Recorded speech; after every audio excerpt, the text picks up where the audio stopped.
These are really nice. Okay, the first thing you do is look up at and find your good branches. Wherever there's good branches, underneath that's going to be where you're going to get the most sap. And then you want to go at an angle, a little bit of an angle up onto your tree where you're going to do your drilling. And then you drill in about 2.5 inches or so.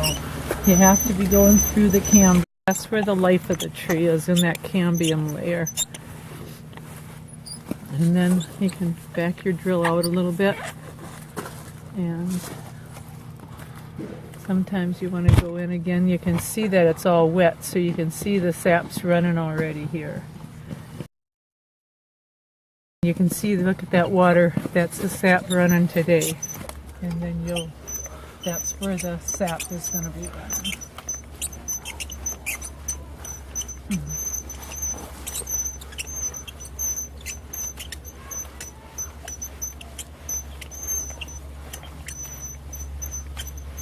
Really nice spiles. Okay, you can see some water drip, or some sap dripping there. So, and you can see how far in you really have to go. This is how, that's about 2 inches, isn't it? That you really have to go in so that you're all set. And on these, it's kind of neat. The hole's on the bottom where the hook is on the bottom. And then you just tap it in and tap it in nice and carefully. This is, there we go.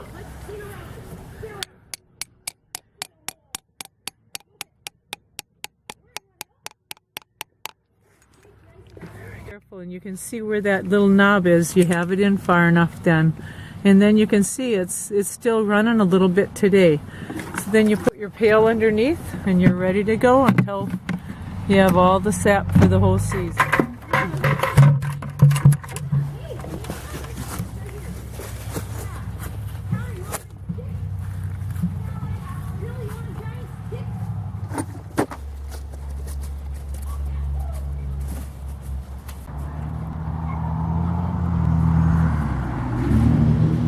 How do you tell a maple from another tree? By the bark, and the easiest for me is always by the leaves in the summertime. But Dad can tell them all by the bark and by the wood. So it's just, you have to start learning your trees. In the valley down here, you're better off going on the where it's higher, because then your pail will sit on it well. If you're way out in the valley, sometimes the pail doesn't sit well. So we'll just get started tapping.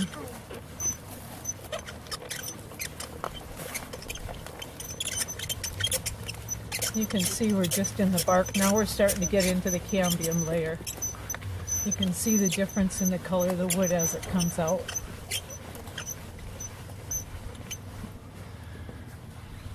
A little bit of moisture in it, not as moist as the other one.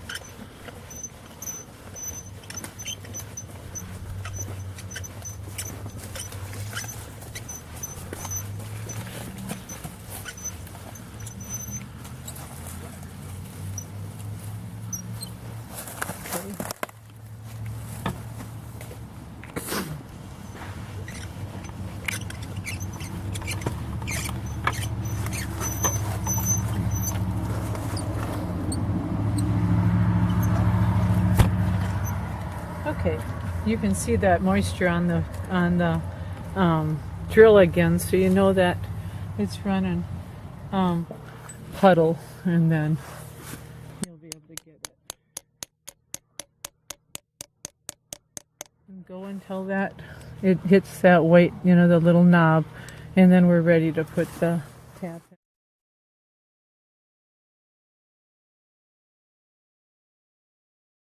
There's a formula, if you look it up. You have to have a tree at least 12 inches in diameter in order to put the one tap in, and then 2 taps. I don't remember exactly how big each the size has to be, but they do have that on the internet, how big a tree has to be, and I know this one here is big enough for 4 taps. So it goes. I've never tapped a tree with 5 taps. We've always done 1 through 4, and make sure that it's at least 12 inches in circumference before you put. It has to freeze at night and has to get above 40 in the day, and then you'll get your runs. So today is the 28th of February. Around here we're tapping. This is a real normal time. Once in a while it's just a couple days later into almost the 1st of March. But this is real normal for our season around here. Sometimes, what time are we at now? We're at 5:30. 5:30. Yeah. Sometimes right when you're tapping, you'll get a run faster than that. Sometimes it'll just about run out. Here it's dripping pretty nicely yet, though. Okay, that tree's, yeah. We'll go on to the next.